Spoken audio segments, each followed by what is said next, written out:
Hare Krishna, Radhe Radhe. So, I hope this is recording properly. Just wanted to share a few more reflections on Srila Gurudev's teachings. Wanted to speak about the principle of Guru and the qualities of a disciple and the mood of surrender.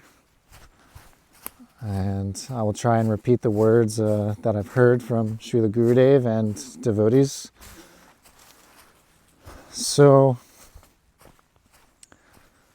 there's a couple examples that Srila Gurudev would speak about given in the Upanishads, the Vedic scriptures, about what is the relationship between Guru, the spiritual master, and a disciple or a student. So, Srila Gurudev would say that if you want to learn anything, if you want to learn how to play some kind of instrument, you need to go to a teacher. If you want to learn to play harmonium, you have to go to a harmonium or a piano teacher. If you want to learn how to fix cars, you have to go to a mechanic and learn how to fix cars. If you want to learn any skill, you have to go to somebody who is expert in that craft or that thing and learn from them and become their apprentice, become their student. So Srila Gurudev, Srila Prabhupada, they would say, similarly, in spiritual life, we have to accept a teacher, and that is the Guru. And so if we want to receive and understand and realize transcendental knowledge and practice to attain our goal of ultimately liberation from this material world, we have to learn that art. Srila Gurudev, he would say, we have to learn the art of engaging ourselves completely in Krishna's service. And he said that a guru, he can teach a disciple how even sleeping can be devotional service. How even eating, how every single activity that you do can be devotional service. And one may ask, how is that possible? So that's another topic. But the point is that we need to take shelter of an expert master in all of these things to be able to practice it and attain perfection and achieve perfection in spiritual life and study under someone who is perfect, who is Siddha. Siddha means perfect. So there was one disciple and guru. They were at an ashram and there was rice fields growing at the ashram. The rice fields had a large dam around it that would hold the water so the rice could grow. And one day the dam around the rice fields broke and all the water was coming out. And it was a very dark and a very stormy and very cold night. It was at nighttime, and the whole crop was going to be finished if they didn't fix that dam. And so the guru told the disciple, go and try and fix this dam and come back. So the disciple went and began fixing the dam, trying in so many ways, trying to build it up again and seal it, but it kept breaking. And he was doing like this all night. He was trying so hard, and it was so cold and wet and rainy. And eventually he just put his whole body down and plugged up the dam with his body. And like that, he was shivering and so wet and so uncomfortable. It seemed as though after some time he was about to die, even, Gurudev would say. And anyhow, he was preventing the water from coming out, but he had given his whole body and everything on that dam to follow the order of his guru. And so the guru was wondering, where is he? He never came back, and he went out to check, and he saw that his very dear disciple was there, and he's asking, what happened? What are you doing? Oh, Gurudev, I tried so much to seal the dam, and nothing was working, so I just plugged it with my body, and now I'm here. And his heart melted. He became so overwhelmed and pleased with his disciple for his mood of surrender and service.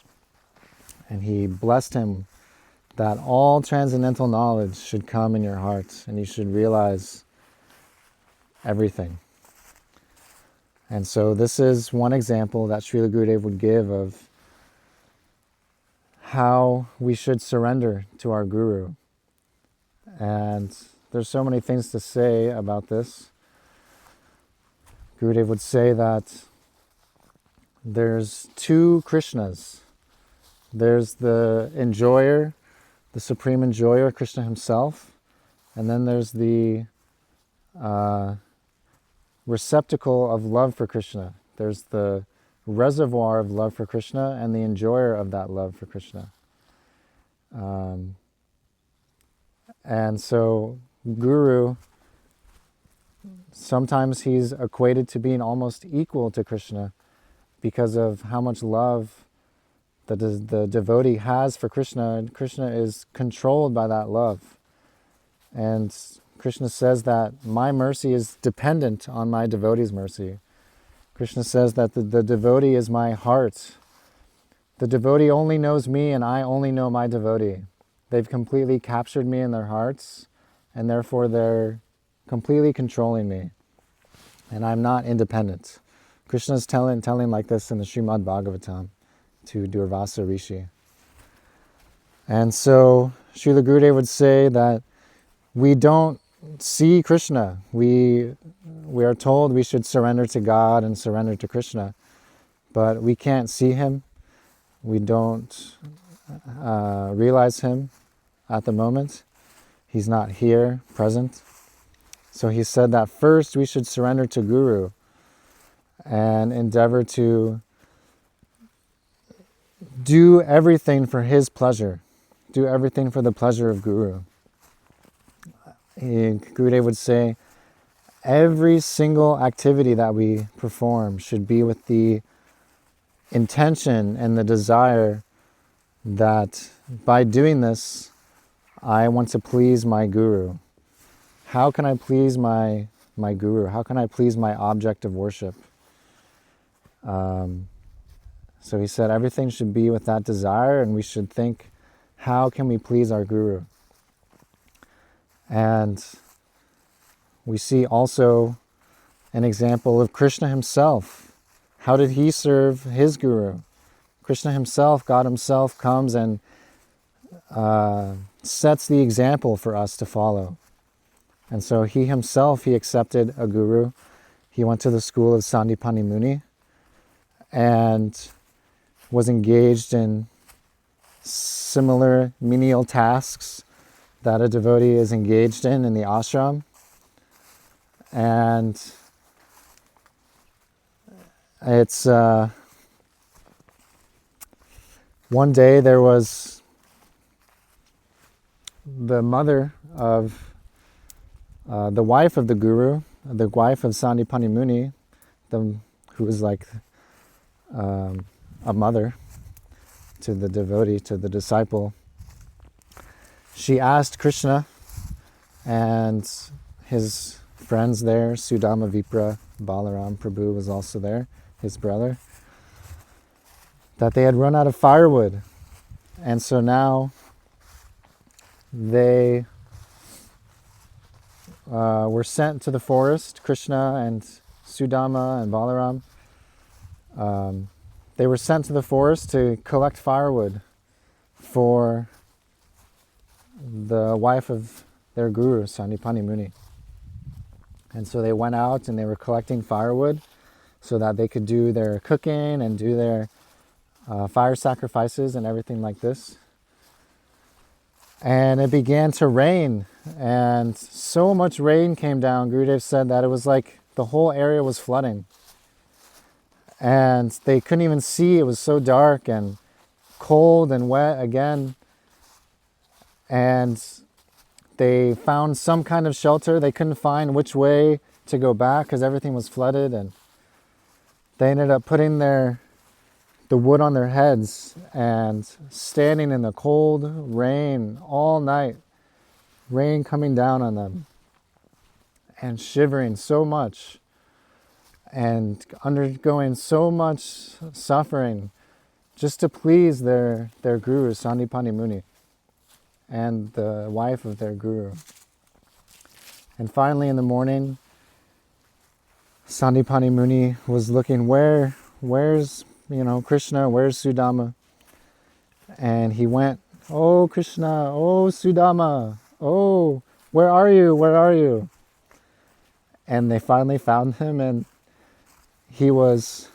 Krishna was standing there with the wood on his head, and Sudama was there, and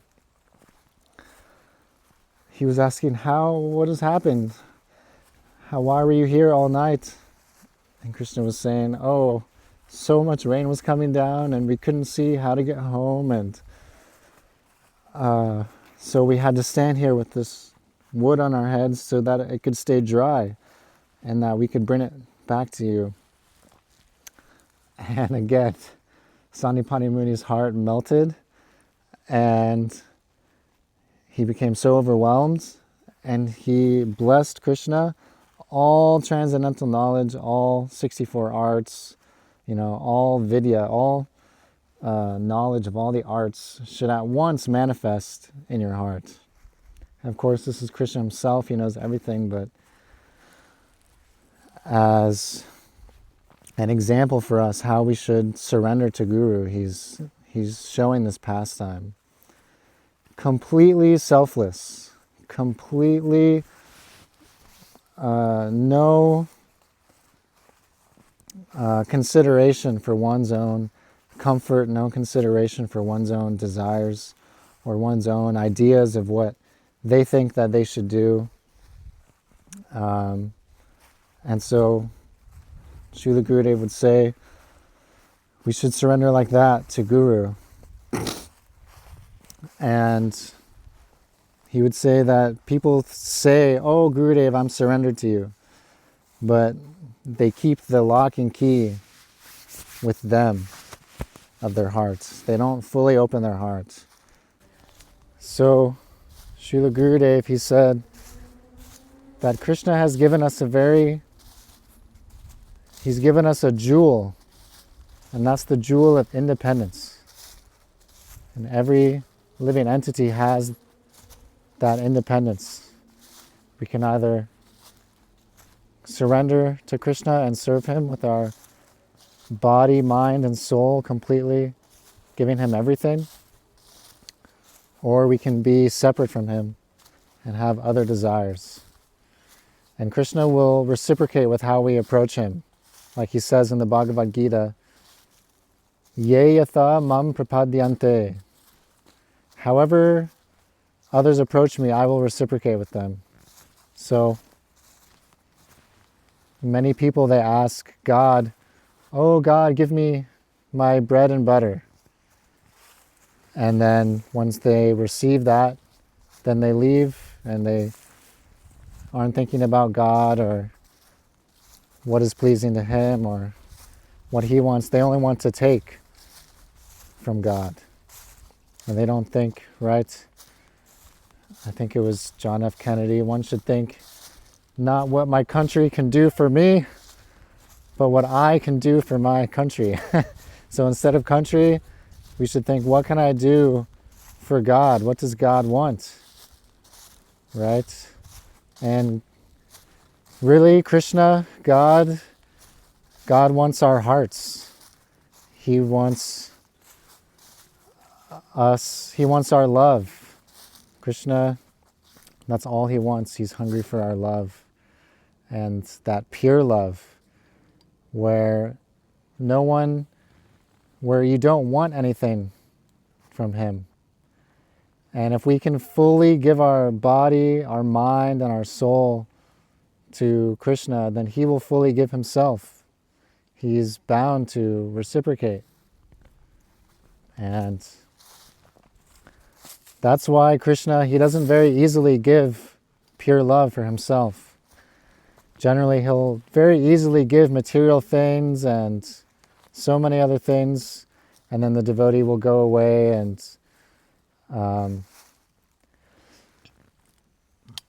the reason for that is if Krishna were to give His pure love for Himself, then He would be controlled by that love, because the devotee has no other desire than to please Krishna. And that love is completely controlling Krishna. And he has no choice but to carry out the orders and the desires of that devotee, because the only desire that they have is the desire to love and please and serve Krishna. And so that's very pleasing to God, and that's our goal. The goal of our life is to develop that pure love and thereby control Krishna with love.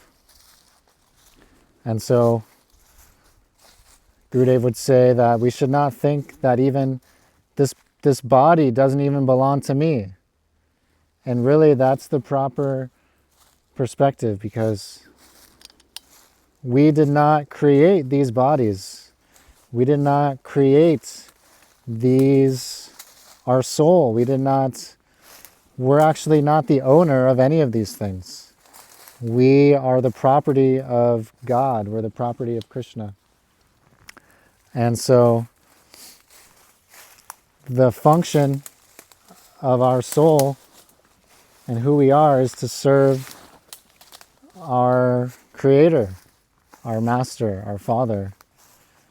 We owe that to Him, at least to pay homage, and at least out of a sense of duty, Srila Prabhupada would say we should try to please and serve God, because everything that's been given to us is only by His mercy. And it's said, the example in the scriptures is given, that if the finger of the body is serving the stomach, then the finger will automatically be nourished and the whole body will be nourished. And so if the finger tries to be separate from the stomach and not serve the stomach and the rest of the body, then if the finger will try to eat itself, like feed itself, then it will die. If it tries to separate itself from serving the stomach, it will die, because it depends on the stomach to give it energy. So similarly, we have to serve God and please God, and then automatically we will be happy. Automatically,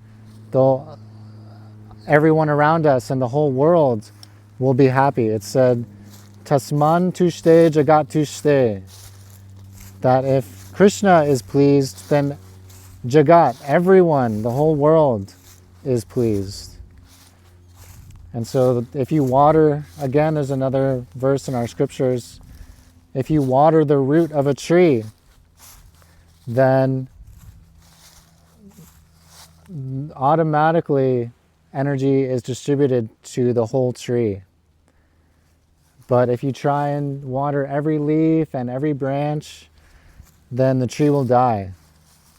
And so if we water the root, the source of all existence, then the whole tree of life and the whole world will be nourished. And it's described that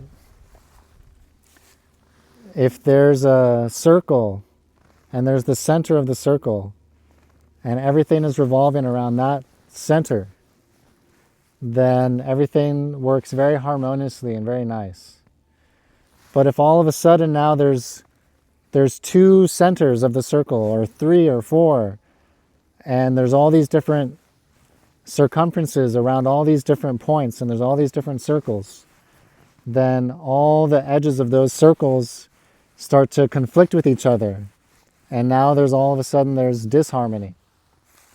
So similarly, if Krishna, if God is not the center of everyone's attention, and what to speak of that, if other people are trying to assume that position of the supreme enjoyer and being the supreme enjoyer and being God himself, and trying to accept worship for himself and enjoy the energy that belongs to Krishna, then this is a demonic mentality. This is completely against our eternal nature, which is one of service to Krishna. And Krishna will never let you into the spiritual world because he cares and loves all of his devotees so much. And so there's a chance that someone might become envious of God and see that Krishna, he's, everyone is loving him and serving him. Why isn't everyone loving me and serving me? And everyone offers him so many nice foodstuffs and so many things. And he has so many girlfriends like this and that. Why not me? And they might even try to kill Krishna. They might even try to hurt him or harm his beloveds. So like this, Krishna, he's not going to let you, if you're not fully surrendered to him and loving him, like the Brajavasis, the residents of his abode in Goloka Vrindavan, we can never gain access to that realm. And especially if someone is killing cows and eating cows and other animals, Krishna has so much love for all of his creations, all of the deer, all of the birds, all of the animals of Vrindavan, all the trees and all the creepers. He has so much unlimited love for all living entities. So for someone to enact harm on any of these creatures, Krishna will not tolerate that. And we hear in the scriptures so many pastimes of Krishna killing so many demons. And because of their demoniac mentality, they create so much disturbance and so much chaos and so much suffering because they want to enjoy and so much, and that desire just keeps on increasing and increasing until you eventually want to enjoy the position of the Lord and enjoy what rightfully belongs to Krishna, because we haven't created this world. We can't create anything. So none of it actually belongs to us. Everything belongs to Krishna. And everything should be used in his service. Everything belongs to the bona fide representative of God, the guru, the pure guru, and used in his service, because then he will use it in Krishna's service, because he knows how to properly engage everything in Krishna's service. So a couple of closing thoughts on surrender to Guru. If we can find such a bona fide spiritual master by the grace of Krishna, and any faith has come in our heart, and any desire to serve Krishna has come in our heart, then we begin to think, where can I find a guru who can help me understand how to give everything and serve Krishna completely with my life and my soul, especially in my spiritual form. Then if we are fortunate to come into contact with such a devotee of the Lord, then we should try and give our life and our soul to that personality, and then he can offer it to his guru all the way up the line, all the way up to Radha and Krishna, and then we can be happy forever. And we can engage our whole life in the service of Radha and Krishna, the divine couple. Otherwise, if we have any separate interest, it's not possible. And so Gurudev said that if Guru will say that you should cut your head off and offer it to him, then he said at once we will cut our heads off. And he said, if Gurudev said that you should go to hell, then he said at once we will go to hell. And he said, then what will that be? Then hell will be like Goloka Vrindavan. Because now any difficulties that we encounter on the path of service is not even any problem. Because we know that we're attempting to please the object of our worship, and this is love. Gurudev would say so much. He would say, don't divorce. He would tell people who are married, don't divorce. Because so many people, they get married, and then maybe after a year or two, or even sooner than that, they get divorced because there's so many reasons. I don't know. They fall out of love, and they aren't, whatever desires they have are not being fulfilled by this person. And so they break the relationship and they go somewhere else. And they try to find someone else. And then they divorce them and marry someone else and then divorce again. And then Gurudev would say 3 times, 4 times, again marrying, again divorcing, again marrying, again divorcing, again getting married, again divorcing. And he said that one lady, she was in the Guinness Book of World Records for divorcing. 100 times she got married and divorced. And he would say, do you think that the 100th time you will finally be happy by doing this? It's not possible. And he would say, if you will divorce, then you will start to think, oh, I can divorce Krishna and I can leave Krishna.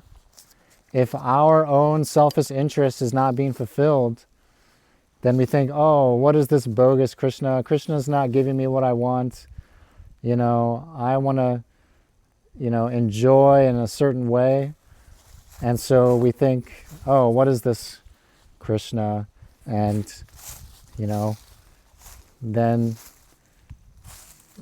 you won't want to be around him, you'll want to leave, and then you'll come back to this material world. But really, you can't gain entrance to the spiritual world unless you have pure love for Krishna. So despite any difficulties, despite any problems, despite any obstacles in the way of that love completely, pure love destroys all obstacles in its path. There's nothing that can stop pure love. And there's nothing that can break it. If someone can't tolerate all these difficulties in the face of love, then that's not love. If we can divorce, then we really didn't fully, purely love that person, no matter what, in life and in death, in sickness and in health, right? So instead of looking for that in this world, we should try to develop that eternal relationship with Krishna and try not to divorce Krishna. Gurudev said, Krishna will not divorce us. He'll always be there for us. So we try and offer our life and soul to Guru and completely not hold anything back. And then Guru will give us everything. He'll give us himself completely. He'll give us his heart, which God is sitting within. And he'll give us that pure, unlimited ocean of love and affection for all eternity.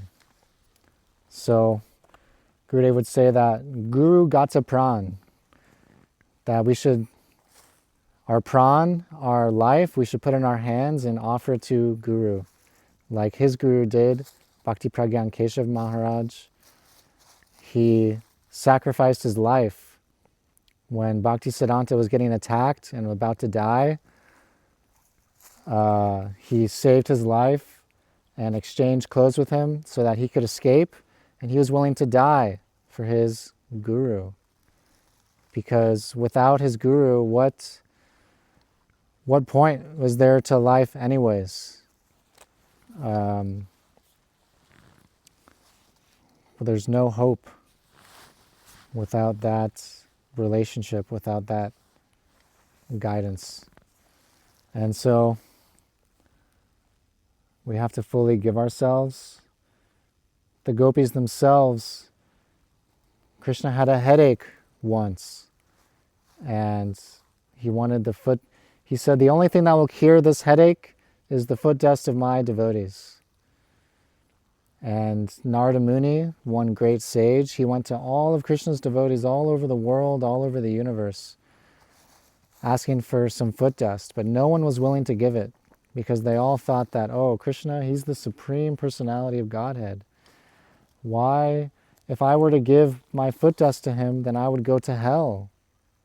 And I do not want to suffer that reaction because that would be a great offense to give my dirty foot dust to Krishna, what to speak of on his head. So finally, Narada Muni, eventually, he went to his queens in Dwarka, where he married 16,000 queens. Still, no one would give their foot dust. Finally, Narada Muni went to Vrindavan, and he went to the gopis, who as soon as they heard that Krishna was a little bit suffering from something, a little bit discomfort was there, they immediately, Gurudev said, even though no dust was there, they went and they got dust and they rubbed it on their feet and got it in a big pile and gave it to Narada Muni and said, please bring this to Krishna. And Narada Muni said, aren't you worried that you're going to go to hell for this? Krishna is the supreme person. This is a great offense. And they said, to relieve even a little bit of suffering that Krishna has,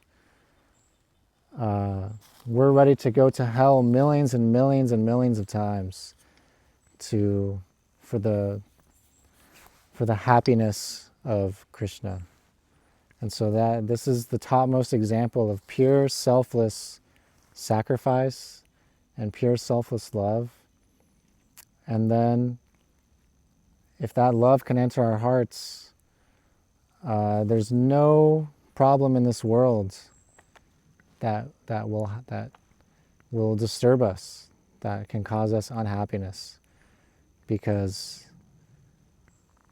we are completely absorbed in trying to please our object of love with our every thought, our every activity. And we can even see that in this world. If we really love somebody, then we're willing to undergo so much pain, so much suffering, so much hardship just to please that person. But people in this world are not very easily pleased, and it's not actually possible to please their lust, which is completely unsatiable. It's only ever growing. If you have $1 billion, you want $2 billion, you want $3 billion. You want more power, you want more women, you want more material facility, you want more children, you want more everything. Until you have everything, but you can't have everything, because that's not our position. God has everything, and we have our quota. But anyhow, there's so many more examples about guru and disciple, but I'll leave that for another day, I think, at this point. Thank you for listening. Thank you for watching. Hare Krishna.